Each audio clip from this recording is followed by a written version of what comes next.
ان الذين يكتمون ما انزلنا من البينات والهدى من بعد ما بيناه للناس اولئك يلعنهم الله ويلعنهم اللاعنون. اللہ کہتا ہے کہ جن لوگوں کے پاس ہماری آیتیں پہنچی مگر ان لوگوں نے اس کو چھپا دیا, لوگوں تک نہیں پہنچایا, ہماری ہدایت پہنچنے کے بعد ہم نے واضح کرنے کے بعد انہوں نے چھپایا, ایسے لوگوں پر اللہ کے فرشتے لعنت کرتے اور لعنت کرنے والے لعنت کرتے. گویا انسان دعوت کا ناکام کر کے آسمان کے فرشتوں کی اور زمین کے لعنت کرنے والے کی لعنت کو دن رات کھا رہا. دین پر عمل اس لیے نہیں کرتے ہیں, مسجد کی دعوتوں میں حاضر اس لیے نہیں ہوتے ہیں کہ ہم کو کسی کو دکھانا ہے, ہم حاضر اس لیے ہوتے ہیں کیونکہ اس سے ہماری آخرت سدھرے گی. قرآن میں اللہ کہتا ہے ان احسنتم احسنتم لانفسکم وان اساتم فلھا. یاد رکھو اگر دین پر عمل کرو گے تو اس کی وجہ سے اپنے آپ کو فائدہ پہنچاؤ گے, اگر برا کرو گے تو اپنا برا کرو گے. نہ تمہارے اچھا کرنے سے دین کو فائدہ پہنچے گا, نہ تمہارے دین پر نہ عمل کرنے سے اللہ کے دین کو نقصان پہنچے گا. کسی کو کوئی فرق نہیں پڑے گا. من اہتدی فانما یہتدی لنفسہ ومن ضل فانما یضل علیہا. اگر کوئی آدمی ہدایت لائے گا تو ہدایت اس کے اپنے لیے ہے, اگر کوئی گمراہ ہوگا تو اس کی گمراہی اس کے لیے. نبی صلی اللہ علیہ وسلم کہتے ہیں لَيَبْلُغَنَّ هَذَا الْأَمْرَ إِلَى مَا بَلَغَ اللَّيْلُ وَالنَّهَارُ. اللہ کے نبی کہتے ہیں اے مسلمانوں غور سے سنو, یہ دین کا مسئلہ پہنچے گا, خود سے پہنچے گا. کہاں تک پہنچے گا؟ جہاں تک سورج اور چاند پہنچا ہے, جہاں تک زمین ہے آسمان ہے, یہ دین وہاں تک پہنچے گا. لا يترك الله بيت مدر ولا وبر. اللہ نہ کسی کچے گھر کو چھوڑے گا, نہ اللہ کسی پکے گھر کو چھوڑے گا, اللہ خود اس دین کو وہاں تک پہنچا کر رکھے گا. اللہ نے دین نازل کیا لہذا خود سے غالب ہو جائے گا. اللہ نے دین کی ذمہ داری خود لی لہذا اللہ دین کو خود تک پہنچائے گا. موضوع بتایا گیا کہ دعوت اللہ کی اہمیت کیا ہے اور اس کی ضرورت کیا ہے. محترم حاضرین, بات اگر دعوت اللہ کی جائے تو یہ بات یاد رکھیں کہ دعوت ہی اس دین کی اساس و بنیاد ہے. ہمارا دین اس بات پر قائم ہے کہ آپ مسلمان ہیں تو کتنوں تک اس دعوت کو پہنچاتے ہیں. آپ کا اکیلے مسلمان ہونا, اس سے نہ اسلام کو کوئی فائدہ ہے اور نہ اللہ کی ذات کو اس سے فرق پڑتا ہے. لیکن اگر کوئی آدمی اپنی ذات کے ساتھ دوسرے لوگوں کو اس میدان میں لے آتا ہے, یہاں پر انسان کی اصل پہچان ہوتی. اللہ تعالیٰ ارشاد فرماتے ہیں وَلْتَكُمْ مِنْكُمْ أُمَّةٌ يَدْعُونَ إِلَى الْخَيْرِ. اللہ کہتا ہے کہ تم میں ایک ایسی امت ہونی چاہیے, یعنی تم جتنے بھی ہو ان میں سے کچھ لوگ ایسے ہونے ہی چاہیے جو لوگوں کو خیر کی طرف دعوت دیں, بھلائی کی دعوت دیں, برائی سے روکیں. اللہ نے کہا وَأُولَئِكَ هُمُ الْمُفْلِحُونَ. اور یاد رکھو جتنی بھی بڑی امت ہوگی جن میں سے یہ چند لوگ جو اللہ کی طرف دعوت دیں گے, برائی سے روکیں گے, یہی کامیاب ہونے والے ہیں. تو گویا اس آیت میں اللہ نے کامیابی کو نہ ایمان سے جوڑا نہ عمل سے جوڑا, اللہ نے کامیابی کو دعوت اللہ سے جوڑا. تو پتہ یہ چلا کہ جس طرح اللہ پر ایمان لانا ضروری ہے, عمل کرنا ضروری ہے, دعوت اللہ کرنا بھی ضروری ہے. اگر کوئی آدمی ایمان بھی لائے, خود عمل بھی کرے اور دعوت سے کورا ہو جائے, دعوت کے کام کو انجام نہ دے, تو یہ آیت بتاتی ہے کہ وہ کامیاب ہونے والوں میں سے نہیں ہوگا. دوسری جگہ اللہ تعالیٰ کہتے ہیں فَلَوْلَا نَفَرَ مِن كُلِّ فِرْقَةٍ مِّنْهُمْ طَائِفَةٌ لِيَتَفَقَّهُوا الدِّينَ. اللہ کہتا ہے کہ تمہاری جماعتوں میں سے, تمہارے اپنوں میں سے ایک ایسی امت, ایک ایسا نفر, ایک ایسی جماعت ہونی چاہیے جو دین کے مسئلے میں تفقہ حاصل کرے, دین کی سمجھداری کو حاصل کرے. یہاں پر سمجھیے کہ ایک ہوتا ہے دین کا علم, ایک ہوتا ہے دین کی سمجھداری, دو الگ الگ چیزیں. دین کا علم ہوتا ہے کہ کیا حلال ہے کیا حرام ہے انسان کو پتہ ہو جائے, اس کو کہا جاتا ہے علم. حلال کیوں ہے, حرام کیوں ہے, اس کو جاننا, اس کو کہتے ہیں دین کی سمجھداری. اللہ تعالیٰ نے یہاں پر بات یہ کی کہ ہر تم میں سے کچھ لوگ ایسے ہوں جنہیں دین کی سمجھداری مل جائے. اب اللہ کیا فرماتے ہیں کہ جب یہ دین کی سمجھداری کو حاصل کر دیں وَلْيُنذِرُوا قَوْمُهُمْ إِذَا رَجُعُوا إِلَيْهِمْ. جب کسی انسان یا کسی جماعت و جمعیت کے چند لوگوں نے دین کی سمجھداری کو حاصل کیا, اب ان کی ذمہ داری ہے کہ یہ لوگوں کے پاس جائیں, اپنی قوم کے پاس جائیں اور اپنی قوم کو ڈرائیں تاکہ یہ وہاں جا کر ڈرانے والے بن جائیں. اس آیت سے علماء اکرام نے ایک مسئلے کو اخذ کیا ہے. مسئلہ یہ ہے کہ اگر کسی انسان کے پاس صرف علم ہو تو وہ علم کے ذریعے دعوت کا کام کرے. آپ کو علم مل گیا ہے, دوسروں تک پہنچائیے. لیکن جب انسان کے پاس دین کی سمجھداری آ جائے, دین کی فقہ آئے, تو ایسا آدمی حقیقت میں لوگوں کے لیے داعی بنے گا, حقیقت میں ایسا ہی آدمی لوگوں کے درمیان دعوت اللہ کے کام کو کرے گا. محترم حاضرین, حدیث کے اندر اللہ کے نبی علیہ الصلوۃ والسلام نے اس دعوت کی اہمیت کو بتاتے ہوئے کہا کہ دنیا کا ہر انسان نقصان میں ہے. جیسے اللہ قرآن میں کہتا ہے والعصر ان الانسان لفی خسر، قسم ہے زمانے کی اور اس زمانے میں جتنے پنپنے والے انسان ہیں سب نقصان میں. جو بھی دنیا میں آیا ہے وہ اپنی جھولی میں نقصان لے کر آیا، لیکن کچھ لوگ اس اپنی جھولی سے نقصان کو ہٹاتے. کون ہٹائیں گے؟ جو ایمان لاتے ہیں، عمل صالح کرتے ہیں، اور اس کے بعد وتواصوا بالحق وتواصوا بالصبر، جو صبر کی اور حق کی لوگوں کو تلقین کرتے ہیں. تو پتہ یہ چلا کہ نقصان سے بچنا ہے تو اس کے لیے اللہ تعالیٰ کے دین پر ایمان لانا ہوگا، عمل کرنا ہوگا اور حق کی وصیت لوگوں کے سامنے کرنا ہوگا. اسی لیے اللہ کے نبی علیہ الصلوۃ والسلام کہتے ہیں والذی نفسی بیدہ لتأمرن بالمعروف ولتنہون عن المنکر. اللہ کے نبی کہتے ہیں قسم ہے اس ذات کی جس کی ہاتھ میں میری جان ہے کہ تم ضرور بالضرور دعوت کو لوگوں کے درمیان پھیلاؤ گے، بھلائی کا حکم دو گے، برائی سے منع کرو گے. اگر ایسا نہیں کرو گے تو یاد رکھنا قریب ہے کہ اللہ تعالیٰ کا عذاب تم پر آ جائے. محترم حاضرین، دعوت اللہ کی اہمیت کیا ہے؟ یاد رکھیے کہ زمین کے اندر جب فساد پھیل جاتا ہے، زمین کے اندر جب برائی پنپنے لگ جاتی ہے اور ایسے وقت میں نیک لوگ موجود ہیں، ایسے وقت میں علم والے موجود ہیں، جانکار موجود ہیں اور وہ لوگوں کی اصلاح نہیں کرتے ہیں، تو اللہ تعالیٰ کا عذاب اچھا اور برا نہیں دیکھتا. اللہ کا عذاب سب کو سمیٹ لیتا ہے. تو بتانے کا مقصد یہ ہے کہ نیک لوگ بھی، علم والے بھی، داعی بھی سب اللہ کے عذاب میں آ جائیں گے جب یہ دعوت اللہ کے کام کو انجام نہیں دیں گے. محترم حاضرین، ہمیں دعوت کا کام کرنا ہے. کس لیے کرنا ہے؟ کسی پر احسان جتانا ہے؟ کیا اللہ پر ہم کو دعوت کا کام کر کے احسان جتانا ہے؟ کیا رسول پر احسان جتانا ہے؟ یا دعوت کا کام کر کے جماعت و جمعیت پہ احسان جتانا ہے؟ یا مسجد کا ممبر بن کے مسجد پہ احسان جتانا ہے؟ کیوں ہمیں دعوت کا کام کرے؟ کس لیے کر رہے ہیں؟ کیا احسان جتانا ہے؟ یاد رکھیے ایک بنیادی بات سمجھیے. جب اللہ تعالیٰ نے نبی کریم صلی اللہ علیہ وسلم کو اس روئے زمین پر نبی اور رسول بنایا، اسی دن اللہ نے اعلان کر دیا. اللہ تعالیٰ اعلان کیا کرتا ہے؟ اللہ تعالیٰ کہتا ہے کہ هو الذی ارسل رسولہ بالہدی ودین الحق لیظہرہ علی الدین کلہ. اللہ کہتا ہے کہ اللہ ہی کی ذات ہے جس نے، اللہ تعالیٰ نے نبی کریم صلی اللہ علیہ وسلم کو دین حق دے کر بھیجا. اللہ کیا کہتا ہے؟ اللہ ہی کی ذات ہے جس نے نبی کو دین حق دے کر بھیجا تاکہ یہ دین سب پر خود سے غالب آ جائے. جب یہ دین آیا ہے تو یہ دین کسی کا محتاج نہیں ہے. اس دین کو نہ جماعت کی ضرورت ہے، نہ جمعیت کی ضرورت ہے. اس دین کو نہ نیک لوگوں کی ضرورت ہے، نہ بروں کی ضرورت ہے، نہ عالموں کی ضرورت ہے، نہ جاہلوں کی ضرورت ہے. یہ جب دین آیا ہے تو یہ دین خود سے سب پر غالب ہو کر رہے گا. تو اللہ تعالیٰ نے نبی کو بھیجا تو اعلان کر دیا کہ اللہ تعالیٰ بے نیاز ہے. ہم جانتے ہیں اللہ تعالیٰ کیا ہے؟ الغنی ہے، اللہ الصمد ہے، اللہ کو کسی کی ضرورت نہیں ہے. اب جب دین آیا ہے تو دین اپنے اندر اتنی طاقت خود رکھتا ہے کہ سب دینوں پر غالب آ جائے گا. اس کی دوسری مثال حدیث کے اندر اللہ کے نبی نے بتائی. اللہ کے نبی کہتے ہیں لَيَبْلُغَنَّ هَذَا الْأَمْرَ. آپ کی باتوں پر غور سے سنیں. نبی صلی اللہ علیہ وسلم کہتے ہیں لَيَبْلُغَنَّ هَذَا الْأَمْرَ إِلَى مَا بَلَغَ اللَّيْلُ وَالنَّهَارُ. اللہ کے نبی کہتے ہیں اے مسلمانوں غور سے سنو، یہ دین کا مسئلہ پہنچے گا، خود سے پہنچے گا. کہاں تک پہنچے گا؟ جہاں تک سورج اور چاند پہنچا ہے، جہاں تک زمین ہے، آسمان ہے، یہ دین وہاں تک پہنچے گا. لا یترک اللہ بیت مدر ولا وبر. اللہ نہ کسی کچے گھر کو چھوڑے گا، نہ اللہ کسی پکے گھر کو چھوڑے گا. اللہ خود اس دین کو وہاں تک پہنچا کر رکھے گا.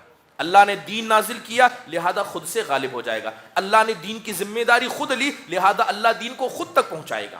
اب سوال یہ ہے کہ جب یہ دین اپنے اندر خود سے طاقت رکھتا ہے کہ سب پر غالب آ جائے، جب اللہ تعالیٰ خود طاقت رکھتا ہے کہ سب تک دین کو خود پہنچائے، پھر اللہ نے دعوت کا حکم ہمیں کیوں دیا ہے؟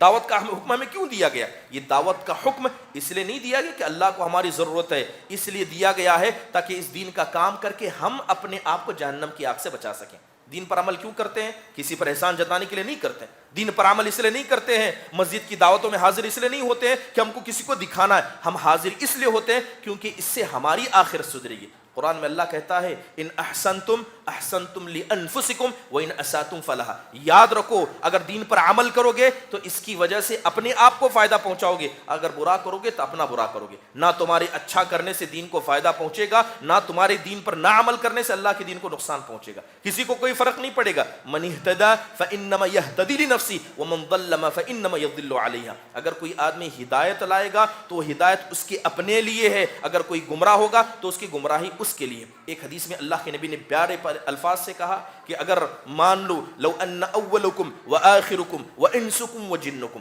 اگر تم میں سے پہلا آدمی یعنی تمہارے باپ آدم سے لے کر قیامت کے دن پیدا ہونے والا آخری سے لے کر پہلے سے لے کر آخر تک، انسان سے لے کر جن تک، سب کے سب ایک زمین میں کھڑے ہو جاؤ۔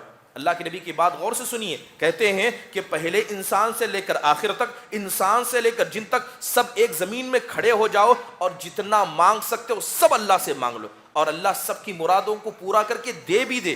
اللہ کی بادشاہت میں اتنا ہی فرق پڑے گا جیسے کہ ایک سوئی کو سمندر میں ڈبو دیا جائے، سوئی کو جب سمندر سے نکالا جائے تو اس سوئی کی وجہ سے جو سمندر کو فرق پڑا ہے وہی فرق اللہ کی بادشاہت میں پڑے گا جب سب کی مرادوں کو اللہ پورا کر دے گا۔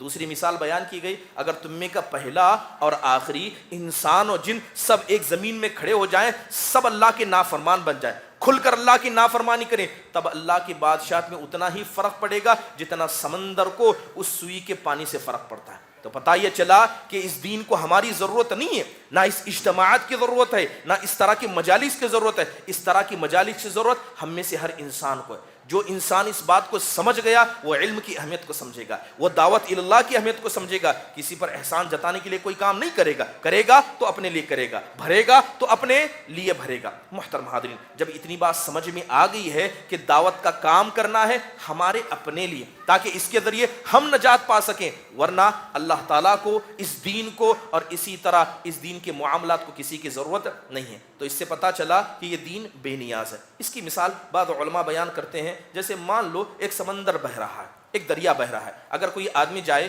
دریا میں جا کر ہاتھ منہ دھو لے اور کہے کہ دیکھ دریا میں نے تجھ پر احسان کیا، دریا بہہ رہا ہے، دریا سے کہتا ہے کہ میں نے ہاتھ منہ دھو لیا، میں نے تجھ پر احسان کیا، دریا کو اس سے کیا فرق پڑے گا؟ آپ منہ دھوئیں، ہاتھ دھوئیں یا دریا کو بہتے، دریا تو نکل چکا ہے، وہ بہہ جائے گا۔ اگر منہ ہاتھ دھوئیں گے تو اس سے آپ کا اپنا فائدہ ہے، دین کا کام کریں گے اس سے ہمارا اپنا فائدہ ہے، ہم اپنی آخرت کو سدھاریں گے، نہ کسی کے لیے ہم کرتے ہیں نہ کسی غیر کے لیے کریں گے، کریں گے تو اپنے لیے۔ محترم حاضرین، یہ دین امانت ہے، یہ دین امانت ہے۔ جب اللہ تعالیٰ نے اپنے نبی کو بھیجا تو خود نبی کریم صلی اللہ علیہ وسلم کو اس امانت کا بوجھ پتا تھا، اس امانت کا بوجھ آپ جانتے تھے۔ یہی وجہ تھی کہ اللہ کے نبی علیہ الصلوۃ والسلام وقت سے پہلے آپ کے بال پک گئے تھے۔ آپ جانتے ہیں کہ انسان کے بال کیوں پکتے ہیں؟ بس تجربے سے، بعض ٹینشن کی وجہ سے۔ اللہ کے نبی علیہ الصلوۃ والسلام کہتے ہیں شیبتنی ہود و اخواتها، سورہ ہود کو اللہ نے نازل کیا کر دیا، قرآن کی چند صورتوں کو اللہ نے نازل کیا کر دیا، ان صورتوں کی ذمہ داری، اس کے احکام نے مجھے بوڑھا کر دیا۔ نبی کریم صلی اللہ علیہ وسلم جوان مرد انسان تھے مگر اس بوجھ نے آپ کو بوڑھا کر دیا۔ آپ علیہ الصلوۃ والسلام دعوت کا جذبہ رکھتے تھے، آپ علیہ الصلوۃ والسلام دعوت کے احساس کو رکھتے تھے، اسی احساس نے نبی کریم صلی اللہ علیہ وسلم کی کمر کو توڑ دیا تھا۔ محترم حاضرین، یاد رکھیے یہ اتنی بڑی امانت ہے، یہ دین اتنی بڑی امانت ہے کہ جب اللہ نے اس امانت کو آسمان، زمین، پہاڑوں پر نازل کیا تو اس بوجھ کو اٹھانے سے ان سب نے انکار کر دیا۔ حالانکہ ہم میں سے ایک انسان سے آسمان بہت بڑا ہے، زمین کی وسعت کو ہم نہیں جانتے، جب یہ اتنی بڑی مخلوق کو ہو کر اس ذمہ داری سے دور بھاگتے ہیں اور ہم انسان نے اس ذمہ داری کو اٹھایا تو اس کا مطلب یہ ہے کہ یہ امانت اتنی بڑی ہے کہ اسے آسمان بھی اٹھانے سے کانپ گیا، زمین اٹھانے سے کانپ گئی، پہاڑ اسے اٹھانے سے کانپ گئے اور ہم اسے اٹھا کر بھول گئے۔ تو کیا لگتا ہے کہ اللہ تعالیٰ چھوڑ دے گا؟ کبھی ایسا نہیں ہوگا۔ محترم حاضرین، اسی لیے آپ دیکھیں کہ اللہ کے نبی علیہ الصلوۃ والسلام جب حجۃ الوداع کے موقع پر تھے، ٹھاٹے مارتا ہوا لشکر آپ کے پاس موجود تھا، 1,00,000 سے زیادہ صحابہ کی تعداد موجود ہے، آپ لوگوں کو نصیحت کر رہے ہیں۔ آپ لوگوں کو نصیحت کرنے کے بعد کہتے ہیں الا هل بلغت، آپ کہتے ہیں اے لوگوں گواہی دو، کیا میں نے دین کو پہنچا دیا؟ کیا میں نے دین کو پہنچا دیا؟ کیا نبی کو بھی کسی گواہی کی ضرورت ہے؟ کیا اللہ نہیں جانتا تھا؟ کیا جبرائیل علیہ الصلوۃ والسلام موجود نہیں تھے؟ سب جانتے تھے، مگر یہ امانت اتنی بڑی ہے کہ پہنچا کر اللہ کو گواہ بنانا پڑے گا۔ اللہ کے سامنے کھڑا ہونا ہے، زمین میں آپ اللہ کو گواہ بنائیے، قیامت کے دن اللہ کے سامنے آپ کھڑنے ہو سے گھبرائیں گے نہیں۔ آپ دل پر ہاتھ رکھ کے بتائیے، کیا آپ اللہ کے سامنے کہہ سکتے ہیں کہ میں نے دین کو فلاں کو پہنچایا، فلاں کو میں نے ہدایت پہنچائی، فلاں میری وجہ سے مسلمان ہوا، فلاں شرک سے بچا؟ اگر دنیا میں گواہ اللہ کو نہیں بنا سکتے تو اس دن سے ڈرنا چاہیے جس دن ساری گواہی اللہ کے سامنے فیل ہو جائیں گے۔ محترم حاضرین، اللہ کے نبی نے کہا کیا تم گواہی دیتے ہو کہ میں نے پیغام کو پہنچا دیا؟ اللہ کے نبی سے کہنے لگے اے اللہ کے نبی، ہم گواہی دیتے ہیں کہ قد ادیت الامانہ، کہ آپ نے امانت کو پہنچا دیا۔ آپ نے فوراً ہاتھ آسمان کی طرف اٹھا کر کہا اے اللہ تو گواہ رہنا، تو گواہ رہنا کہ یہ گواہ ہے کہ میں نے دین کو پہنچا دیا۔ جب نبی کو ضرورت پڑتی ہے کہ وہ دین کو پہنچائیں تو لوگوں کو اللہ کو گواہ بنائیں، تو کیا ہم جیسے حقیر انسانوں کو ضرورت نہیں پڑے گی کہ ہمارے لیے بھی کوئی گواہی دے اور بتائے کہ ہاں انہوں نے دعوت کا کام کیا ہے۔ محترم حاضرین، جو لوگ علم جانتے ہیں لیکن لوگوں تک بات کو نہیں پہنچاتے ہیں، یہ ایسا ہی ہے جیسے کچھ لوگوں نے حق کو جانا اور چھپا دیا، اور حق کو جان کر چھپانا کتنا بڑا جرم ہے۔ حدیث کے اندر اللہ تعالیٰ بلکہ اللہ تعالیٰ قرآن میں کہتا ہے ان الذین یکتمون ما انزلنا من البینات والہدی من بعد ما بیناہ للناس اولئک یلعنہم اللہ ویلعنہم اللاعنون۔ اللہ کہتا ہے کہ جن لوگوں کے پاس ہماری آیتیں پہنچی مگر ان لوگوں نے اس کو چھپا دیا، لوگوں تک نہیں پہنچایا، ہماری ہدایت پہنچنے کے بعد، ہم نے واضح کرنے کے بعد انہوں نے چھپایا، ایسے لوگوں پر اللہ کے فرشتے لعنت کرتے ہیں اور لعنت کرنے والے لعنت کرتے ہیں۔ گویا انسان دعوت کا ناکام کر کے آسمان کے فرشتوں کی اور زمین کے لعنت کرنے والے کی لعنت کو دن رات کھا رہا۔ اب لہذا انسان کے اپنی ذمہ داری کو کیا کریں؟ بلکہ حدیث میں آپ نے فرمایا من سئل عن علم فکتمہ، کہ اگر کسی انسان سے کوئی سوال پوچھا جائے حق کو پتہ رہنے کے بعد وہ چھپائے، اللہ قیامت کے دن اسے کیا ہے، ذلت کا لگام اس انسان کو پہنائے گا، اور ہر انسان کو پہنایا جائے گا جو آدمی اللہ کی امانت کو لوگوں تک نہیں پہنچاتا۔ ایک حدیث میں اللہ کے نبی نے فرمایا جو آدمی علم جان لے لوگوں تک نہ پہنچائے وہ ویسا ہی ہے جیسا آدمی اپنے پاس خزانہ رکھے مگر اسے خرچ نہ کرے۔ آدمی کے پاس خزانہ ہے مگر خرچ کرتا نہیں ہے، اس سے فائدہ اٹھاتا نہیں ہے۔ کیا مطلب ایسے خزانے کا، کیا فائدہ ایسے علم کا جس علم کو آپ لوگوں تک نہ پہنچائے؟ محترم حاضرین، بات کریے اس دعوت اللہ کی اہمیت کی۔ اسی کام کو انجام دینے کے لیے اللہ تعالیٰ نے رسولوں کو بھیجا ہے، اللہ تعالیٰ نے رسولوں کو بھیجا ہے۔ اور یاد رکھیے کہ یہ دعوت اللہ کا کام جتنا کرنا ضروری ہے، کرنے کے بعد اس کا ثواب بھی اتنا بڑا ہے۔ مان لیجئے ایک آدمی آپ کی وجہ سے شرک سے بچ گیا، ایک آدمی کلمہ پڑھ کر مسلمان ہو گیا، ایک آدمی نمازی بن گیا، جب تک وہ نماز پڑھے گا، توحید کو قائم کرے گا، اللہ تعالیٰ کی ذات اتنی غفور رحیم ہے کہ آپ اپنے گھر میں بیٹھے ہوں گے، بستر پر مرض کے حالت میں ہوں گے، وہ یہاں نماز پڑھ رہا ہوگا، اس کا ایک ثواب آپ کو دیا جائے گا۔ یہ ثواب ہے، یہ دعوت اللہ کے کام کا ثواب ہے۔ اس لیے اللہ کے نبی نے کہا تھا فواللہ لئن یہدی اللہ بک رجلا واحدا خیر لک من حمر النعم۔ اس وقت سب سے قیمتی دنیا کی چیز عرب کی نگاہوں میں ہوتی وہ سرخ گابن اونٹنی ہوتی۔ ایک سرخ اونٹنی ہے، وہ گابن ہے، اس سے بڑھ کر کوئی نعمت نہیں ہوتی۔ اللہ کے نبی نے اس سے مثال دیتے ہوئے کہا کہ جو مقام اس کا ہے، یاد رکھنا اس سے زیادہ فائدہ تم کو اللہ کی دعوت کو پھیلانے سے مل جائے گا۔ محترم حاضرین، ایک داعی جب اللہ تعالیٰ کے دین کو پہنچاتا ہے اسے ڈر نہیں ہوتا ہے، اس کے دل سے ڈر نکل جاتا ہے۔ اس کے علاوہ جب دوسروں کو وہ سکھاتا ہے تو دوسروں سے بھی بہت ساری چیزوں کو سیکھتا ہے۔ محترم حاضرین، بات اگر دعوت اللہ کی جائے اس کا کرنا بہت زیادہ ضروری ہے۔ محترم حاضرین، بات اگر کی جائے دعوت اللہ کیوں ضروری ہے؟ دعوت اللہ اس لیے ضروری ہے کیونکہ جب ہم مسلمان ہو گئے تو ہمیں عمل کرنا ہے۔ کیا کوئی آدمی یہ کہہ سکتا ہے کہ ہم بس ایمان لائے کافی ہے، ہمیں عمل کرنے کی ضرورت نہیں؟ کیا کوئی اس بات کو کہتا ہے کہ ایمان لانا کافی، عمل ضروری نہیں ہے؟ جی ہاں، عمل ضروری ہے، بغیر عمل کے اللہ کی خوشنودی نہیں ملتی۔ ایمان لانے کے بعد ایمان کا دوسرا تقاضا ہے کہ عمل کیا جائے۔ اب عمل کے اندر کیا آتا ہے؟ عمل کے اندر دعوت اللہ آتی ہے۔ کوئی بھی آدمی عمل کے مسئلے میں پختہ مومن ہو ہی نہیں سکتا جب تک کہ وہ اس بات پر عمل کر کے دوسروں تک اس بات کو نہ پہنچائے۔ آپ صحابہ کی زندگیوں کو دیکھیے، صحابہ کیا کرتے تھے؟ صحابہ 10 آیتوں کو پہلے سیکھتے تھے، اس پر عمل کرتے تھے، اس کے بعد دوسروں کو سکھاتے تھے۔ یہی دعوت ہے، یہی دین پر اثر عمل ہے۔ گویا اگر کوئی آدمی سیکھ لے، عمل نہ کرے اور دوسروں تک نہ پہنچائے، سیکھ لیا، عمل کیا لیکن دوسروں تک نہیں پہنچایا تو اس کا عمل کبھی مکمل ہوگا ہی نہیں۔ تو پتہ یہ چلا کہ عمل مکمل کب ہوتا ہے؟ جب اس کو دوسروں تک پہنچایا جائے۔ محترم حاضرین، صحابہ اکرام یہی جذبہ رکھتے تھے۔ صحابہ کی مثالیں پڑھیے، صحابہ کی زندگیوں کو پڑھیے، تب آپ کو پتہ چلے گا کہ عمل کہتے کسے ہیں۔ بڑی مشہور حدیث ہے حضرت زمام بن ثعلبہ رضی اللہ عنہ کی۔ اللہ کے نبی نے مکہ کو فتح کر لیا تھا۔ اللہ کے نبی علیہ الصلوۃ والسلام تبوک کے معاملے سے بھی فارغ ہو چکے تھے۔ ایک صحابی اللہ کے نبی کے پاس آئے، آپ صلی اللہ علیہ وسلم مسجد میں ہیں، مسجد میں اونٹ لے کر اندر داخل ہو گئے، مسجد میں اونٹ لے کر داخل ہوئے، مسجد کے اندر اونٹ کو بٹھا دیا مسجد کے صحن میں، اور اسی کے دروازوں سے اونٹ کو باندھا۔ سارے صحابہ دیکھ رہے ہیں کہ لوگ مسجد میں ہیں اور یہ آدمی مسجد کے اندر اونٹ لے کر آیا، سیدھے اندر آئے اور آ کر کہتے ہیں ایکم فیکم محمد، بتاؤ تم میں محمد صلی اللہ علیہ وسلم کون ہے؟ وہ صحابی، وہ آدمی آتا ہے اور کیا کہتا ہے کہ تم میں محمد صلی اللہ علیہ وسلم کون ہے؟ تو لوگ اشارے سے بتاتے ہیں وہ دیکھو جو سفید کپڑے میں بیٹھے ہیں وہ اللہ کے نبی ہیں۔ حضرت زمام بن ثعلبہ جاتے ہیں، کہتے ہیں کہ آپ محمد صلی اللہ علیہ وسلم ہیں؟ کہا کہ ہاں میں محمد ہوں۔ کہتا ہے کہ میں اس رب کا واسطہ دے کر کہتا ہوں جو آپ کا اور آپ سے پہلے والوں کا رب ہے، کیا اللہ نے آپ کو بھیجا ہے؟ کہتے ہیں کہ ہاں اللہ نے مجھے بھیجا ہے۔ وہ آدمی کہتا ہے کہ میں آپ کو اللہ کا واسطہ، اس اللہ کا جو آپ سے پہلے والوں کا رب ہے، کہ اللہ نے 5 وقتہ نمازیں فرض کیے؟ کہا کہ ہاں۔ کیا مہینے کے روزے فرض کیے؟ کہا کہ ہاں۔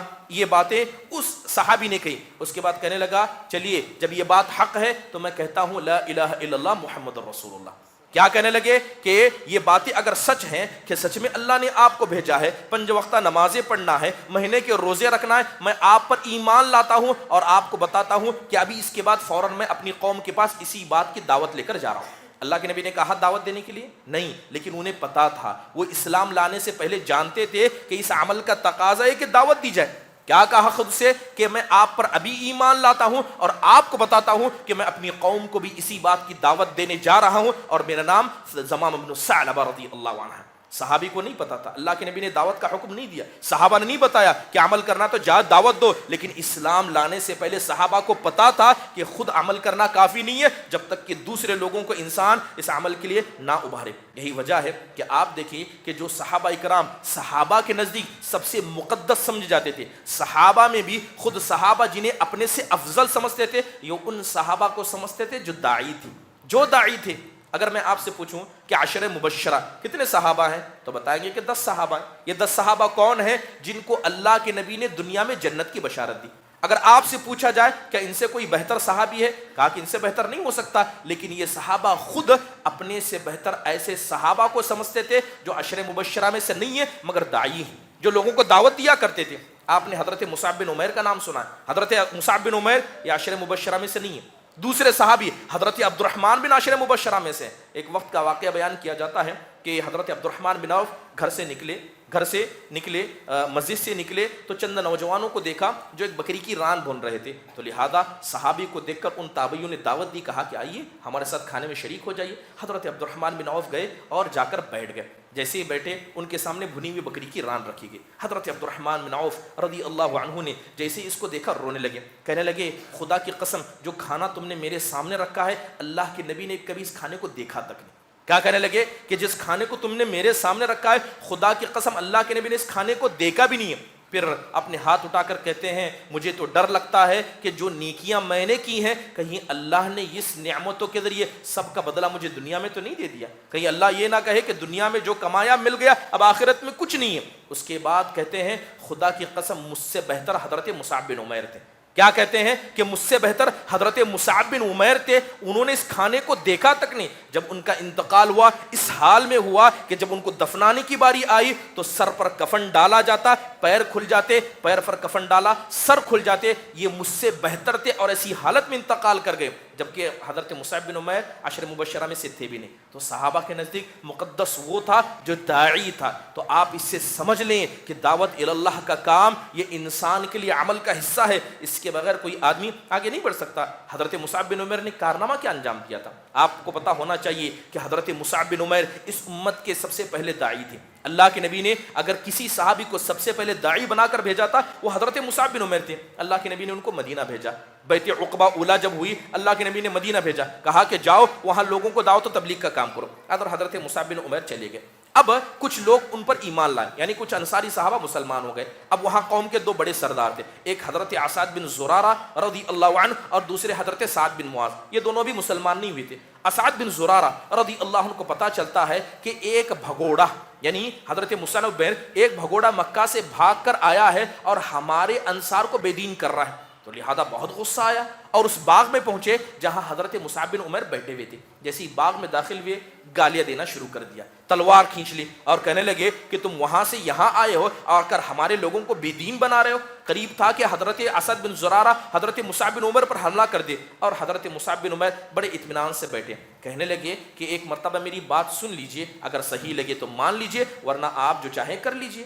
کہا کہ ٹھیک ہے، عقل مند انسان کی بات ہے، چلو سناؤ کیا کہنا چاہتا ہے۔ فوراً قرآن کی تلاوت ان کے سامنے کر دی، قرآن کی تلاوت کر دی، اسلام کی دعوت پیش کی۔ وہ آدمی جو گالی گلوچ کرنے آپ کو مارنے آیا تھا بالکل خاموش ہو گیا، ہاتھ پکڑا، لا الہ الا اللہ محمد رسول اللہ کا کلمہ پڑھا۔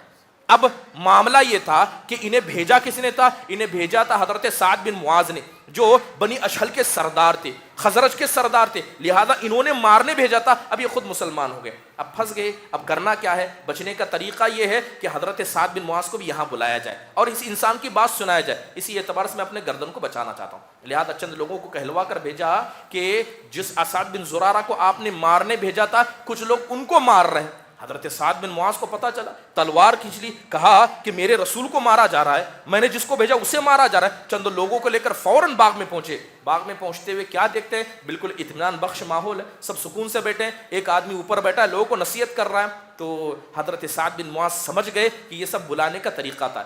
اب حضرت سعد بن معاذ کا اسد بن زرارہ رضی اللہ عنہ کو گالی گلوچ کرنے لگے۔ اسی درمیان حضرت مصعب بن عمیر کہتے ہیں کہ میری بات سن لیجئے، صحیح لگے تو اچھی بات ہے، ورنہ جو کرنا ہے تو کر لیجئے۔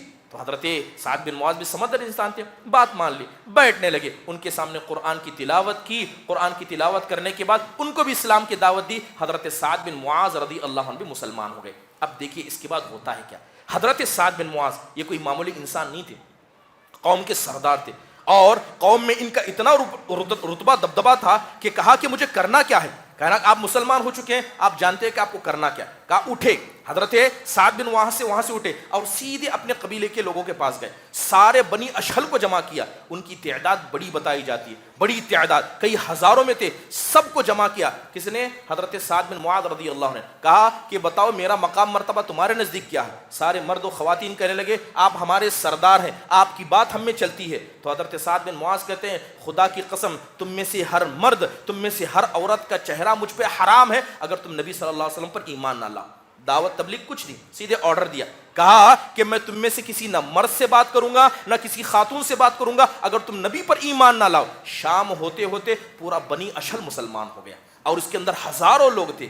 آپ دیکھیں کہ یہ سب کس کی وجہ سے ہوا؟ اللہ کے فضل کے بعد حضرت مصعب بن عمیر کی وجہ سے ہوا۔ یہ کام نہ عشر مبشرہ نے کیا، یہ کام نہ حضرت ابو بکر نے کیا، نہ حضرت عمر نے کیا، نہ حضرت عبد الرحمن بن عوف نے کیا تھا، یہ کام حضرت مصعب بن عمیر نے کیا تھا۔ اس کی وجہ سے عشر مبشرہ رضی اللہ عنہم کیا ہے؟ اپنے سے زیادہ افضل حضرت مصعب بن عمیر رضی اللہ عنہ کو سمجھا کرتے ہیں۔ محترم حاضرین، یہی دعوت کا جذبہ، یہی دعوت کا مقام ہے۔ عمل کب مکمل ہوگا؟ جب آپ دعوت کے کام کو کریں گے۔ محترم حاضرین، اسلام نام ہے تکلیف کا، اسلام نام ہے صبر کا، اسلام نام ہے دعوت کا۔ دعوت دیں گے تو آپ مسلمان ہیں، ورنہ کب آپ کے دل سے اسلام نکل جائے گا اس کا آپ کو پتہ بھی نہیں چلے گا۔ محترم حاضرین، بعض لوگوں نے یورپ کا ایک قصہ ذکر کیا ہے کہ یورپ کے اندر ایک آدمی مسلمان ہو گیا، یورپ کے اندر ایک آدمی مسلمان ہو گیا۔ اب اسے لوگوں کے سامنے دعوت کرنا تھا، سب لوگوں سے۔ جب بھی مسلمانوں کی مجلس میں وہ نیا مسلمان آتا تو کہتا کہ میں مسلمان ہو چکا ہوں۔ آپ کیسے مسلمان ہوئے؟ سب سے یہ سوال کرتا، کیا کہتا کہ میں مسلمان ہو چکا ہوں، آپ کب مسلمان ہوئے؟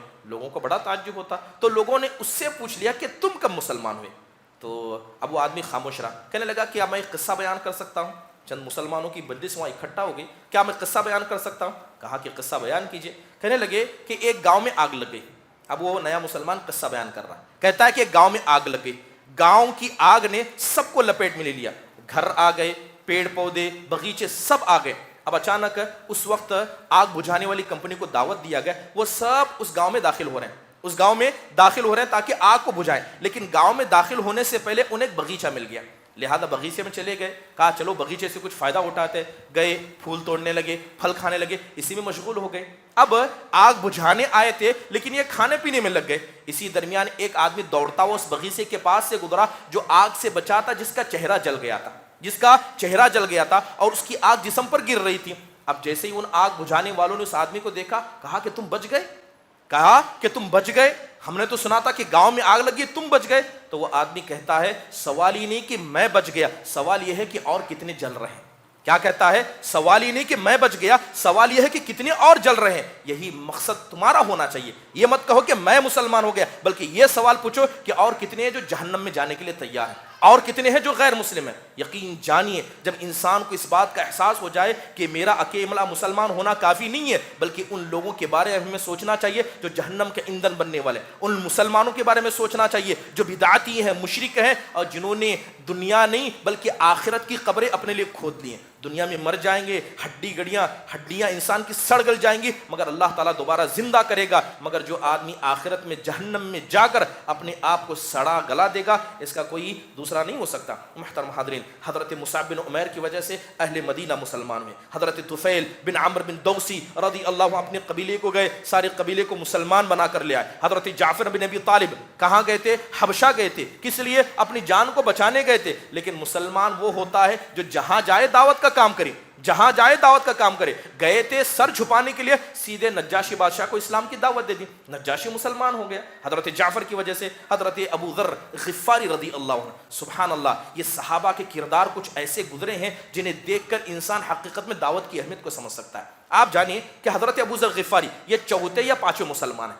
3 لوگ پہلے مسلمان ہو چکے تھے، یا 4 لوگ پہلے مسلمان ہوئے، تیسرے یا چوتھے یا پانچویں نمبر کے مسلمان ہیں۔ آئے مکہ میں داخل ہوئے، داخل ہونے کے بعد اللہ کے نبی کے بارے میں پوچھا، اللہ نبی صلی اللہ علیہ وسلم سے ملاقات کی، کہا کہ میں آپ پر ایمان لاتا ہوں۔ قصہ بارہا آپ نے سنا ہوگا، مسلمان ہو گئے۔ اللہ کے نبی نے کہا کہ مکہ کے حالات صحیح نہیں ہیں، مکہ کے حالات صحیح نہیں ہیں، پتہ چلے گا کہ تم مسلمان ہو تم کو ماریں گے، لہذا یہاں سے بغیر کسی کو بتائے اپنے گاؤں چلے جانا اور وہاں جانا۔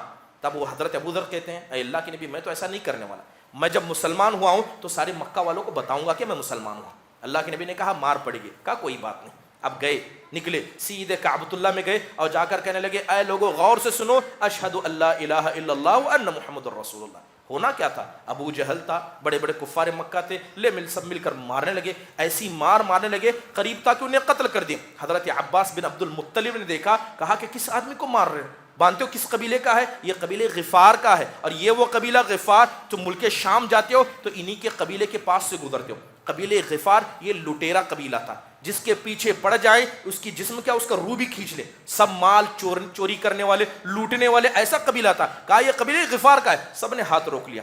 کہا کہ اگر یہ مارا گیا تو نہ کوئی قافلہ یہاں سے شام جائے گا، نہ واپس آئے گا، سب لوٹ لیا جائے گا۔ ان کا مکہ والوں کے درمیان ڈیل تھی کہ نہ تم ہمیں چھیڑو گے نہ ہم تمہیں چھیڑوں گے، بلکہ مکہ والوں نے کہا تھا کہ ہمیں مت لوٹنا، ہم تم کو کچھ مال دے دیں گے۔ اب ان کے آدمی کو مار دیا جائے تو سب لوگوں نے ہاتھ روکا۔ حضرت ابو ذر اللہ کے نبی علیہ الصلوۃ والسلام کے پاس مار کھا کر آئے۔ اللہ کے نبی نے کہا کہ میں نے کہا تھا، تو حضرت ابو ذر کہتے میں نے بھی کہا تھا کہ میں کہوں گا۔ دوسرا دن وہی کام کیا، گئے اور پھر اعلان کیا، پھر مار کھایا، پھر حضرت عباس نے پھر بچایا، تیسرے دن بھی وہی کام کیا۔ اب غور کریں کہ تیسرے یا چوتھے مسلمان، یہ سب ہوا ہونے کے بعد اللہ کے نبی کو الوداع کر کے وہاں سے نکل گئے۔ کہاں سے نکلے؟ مکہ سے نکلے۔ اللہ کے نبی علیہ الصلوۃ والسلام مکہ میں کتنے سال تھے؟ کیا کوئی بتا سکتا ہے اللہ کے نبی مکہ میں کتنے سال تھے؟ 13 سال۔ مدینہ میں کتنے سال تھے؟ اللہ کے نبی صلی اللہ علیہ وسلم 13 سال مکہ میں رہے، یہ کبھی آپ سے ملنے آئی ہی نہیں، چلے گئے وہاں سے، مسلمان ہوئے، مار کھایا، سب کو بتایا، سیدھے اپنے قبیلے کے پاس چلے گئے۔ اللہ کے نبی نے ہجرت کی، ہجرت کرنے کے بعد غزوہ بدر ہوئی، غزوہ احد ہوئی، خندق بھی ہو گئی، یہ لوٹ کر آئی نہیں، کہاں ہے؟ اپنے قبیلے میں ہے۔ اس کے بعد جب غزوۃ الاحزاب کا موقع، خندق کا موقع تھا، تو مسلمان جب خندق کی جنگ جیت گئے تو یہ آئے اللہ کے نبی سے ملاقات کرنے، اکیلے نہیں آئے، اتنی بڑی فوج کو مسلمان بنا کر لے آئے۔ مدینہ میں اتنے لوگ نہیں تھے جتنوں کو یہ اکیلے مسلمان بنا کر لے کر آئے تھے۔ سبحان اللہ، یہ کون تھے؟ حضرت ابو ذر غفاری رضی اللہ عنہ تھے۔ گئے اکیلے، نبی سے کچھ نہیں سیکھا، لا الہ الا اللہ محمد الرسول اللہ سیکھا، اور جا کر بنی اسلم کو، بنی غفار کو، وہ جو لٹیرے ہیں، وہ جو چور ہیں، جن سے مکہ جیسے لوگ بھی ڈرتے تھے، ان سب کو یہ اکیلا آدمی مسلمان بنا کر لے آتا ہے۔ یہی حقیقت میں دعوت کا جذبہ ہے۔ لوگ بہانے کرتے ہیں کہ ہمیں علم نہیں ہے، ہمارے پاس ٹائم نہیں ہے، ہم لوگ دعوت کا کام نہیں کر سکتے۔ حضرت ابو ذر غفاری رضی اللہ عنہ جیسا جذبہ بھی کسی انسان کے اندر پیدا ہو جائے وہ کافی ہے۔ جائیے قرآن پڑھیے، اللہ تعالیٰ نے دعوت کو پھیلانے کے لیے کس کا سہارا لیا؟ انسان تو انسان، جانور بھی اس دین کی دعوت کو پھیلائیں گے۔ آپ پتہ ہے کہ جو بلقیس مسلمان ہوئی تھی، جو سبا مسلمان ہوئے تھے، کس نے دعوت دی تھی؟ حضرت سلیمان نے دعوت دی تھی، ہاں، کسی مسلمان نے دعوت دی۔ ایک ہدہد پرندہ، ایک ہدہد پرندہ یہ وجہ بنا ملک سبا کے ساری امت کے مسلمان ہونے کا۔ یہی دین ہے۔ اللہ تعالیٰ جب دین کو پھیلانا چاہے گا تو ایک ہدہد پرندہ بھی ایک امت کو مسلمان بنانے کے لیے کافی ہے۔ یہی بات کو انسان کو سمجھنا ہے۔ اس ہدہد پرندے کا اتنا احسان، اسلام نے اس کو قتل کرنے سے منع کیا۔ قتل کرنا حرام ہے، اس نے اتنے لوگوں کو مسلمان بنایا، ایک امت کو مسلمان بنایا، پرندہ ہے کاٹ کر کھا سکتے ہیں، مگر اسلام نے اس کے کھانے کو، اسے قتل کرنے کو حرام قرار دیا، اس کے اس احسان کی وجہ سے جو اس نے انجام دیا تھا۔ محترم حاضرین، یہ دعوت اللہ کی اہمیت کے تعلق سے کچھ بنیادی باتیں رکھی۔ بات اگر ضرورت کی جائے کہ دعوت اللہ کی ضرورت آج کتنی ہے، اگر ملک عزیز اس ہندوستان کے اندر دیکھا جائے، بتائیے مسلمانوں کی تعداد کتنی ہے، غیر مسلمانوں کی تعداد کتنی ہے؟ ایک چھوٹی سی مثال، ابھی حال قریب میں کورونا وائرس کی بیماری آئی تھی، آپ جانتے ہیں کہ کیا حالات ہو گئے تھے۔ جو اسٹیٹسٹیکل بیان کرتے ہیں ان لوگوں نے بیان کیا کہ پوری دنیا کے اندر جب کورونا کی مہاماری چل رہی تھی تو ایک دن میں 1,50,000 لوگ مرے تھے، سب سے ہائی، یعنی سب سے زیادہ لوگ جو ایک دن میں مرے تھے 1,50,000، اور ان میں سے 90% سب غیر مسلم تھے۔ آپ کو کیا لگتا ہے کہ 1,50,000 جو غیر مسلم دنیا سے چلے گئے، جن تک ہم نے دعوت نہیں پہنچائی، صرف ایک دن کی بات کر رہا ہوں، جن تک ہم نے دعوت نہیں پہنچائی اور ہمارے پاس دعوت تھی، ہم جانتے تھے کہ اللہ ان کے بارے میں ہم سے نہیں پوچھے گا، اللہ تعالیٰ نہیں پوچھے گا، اللہ یہ نہیں پوچھے گا تم نے حق کو چھپایا، کیا اللہ یہ نہیں پوچھے گا کہ امانت کو کتنا بھیجا؟ اس امت کی خاصیت یہ ہے کنتم خیر امہ، کہ تم سے سب سے بہترین امت ہو، اس لیے نہیں کہ تمہارے نبی محمد صلی اللہ علیہ وسلم، اس لیے نہیں نبی کہ تم جنت میں پہلے جانے والے ہو، اس لیے نہیں کہ تمہارا سب سے افضل نبی ہے، اس لیے کہ تم خیر کا کام کرتے ہو، بھلائی کا حکم دیتے ہو، برائی سے روکتے ہو۔ یاد رکھیے یہ دعوت کی ضرورت ہے۔ آج حال مسلمانوں کا دیکھیں، غیروں کی بات چھوڑے، مسلمانوں کی حالت دیکھیں، کتنے ایسے ہیں جو رافضی شیعہ بنے ہوئے ہیں۔ محرم کا مہینہ ابھی گزرا، کیا ہم نے نہیں دیکھا کہ ماتم کے نام پر صحابہ کو گالیاں دیں؟ کیا ان کے بارے میں اللہ ہم کو نہیں پوچھے گا؟ اس سے ہٹ کر صوفیوں کو دیکھیں، صوفیت تو ہمارے یہاں کے گھروں گھروں میں داخل ہے، صوفی ازم کو لیں، اس سے بڑھ کر چھوڑا جائے خوارج کا فتنہ، جماعت اسلامی کا فتنہ، کتنے ایسے فتنے جس سے ہم جوجھ رہے ہیں، ہمارے نوجوان جوجھ رہے ہیں، کیا اللہ تعالیٰ ان کے بارے میں سوال نہیں کرے گا؟ کیا تم نے دعوت کو نہیں پہنچایا؟ محترم حاضرین، یہ باتیں بتاتی ہیں کہ دعوت کی ضرورت آج کتنا ضروری ہے۔ محترم حاضرین، بات اگر دعوت کی جائے، صبح نہیں ہوتی ہے، شام نہیں ہوتی ہے، روز ایک فتنہ ہمارے بیچ میں اٹھایا جاتا ہے۔ ابھی قریب میں کرناٹک کے اندر میں نے دیکھا حجاب کا فتنہ نہیں اٹھایا گیا، بلکہ ہماری مسلم خواتین آگے آ گئیں، بعض کہنے لگی کہ اسلام بھی ظلم کرتا ہے، پردہ اگر ہم کرنا چاہیں تو کریں، نہ کرنا چاہیں تو نہ چاہیں۔ کچھ مہذب پڑھی لکھی خواتین بھی اس طرح کی باتیں کرنے لگیں۔ کئی آ کر ہمارے دین کے مسئلے میں شبہ اٹھاتے ہوئے کہتا ہے کہ آپ کے جو نبی تھے انہوں نے 7 سال کی بچی سے شادی کی تھی، انہوں نے 9 سال کی بچی کے ساتھ کیا ہے ولیمہ کیا تھا، کیا یہ درست ہے؟ کسے اس کا جواب پتا ہے؟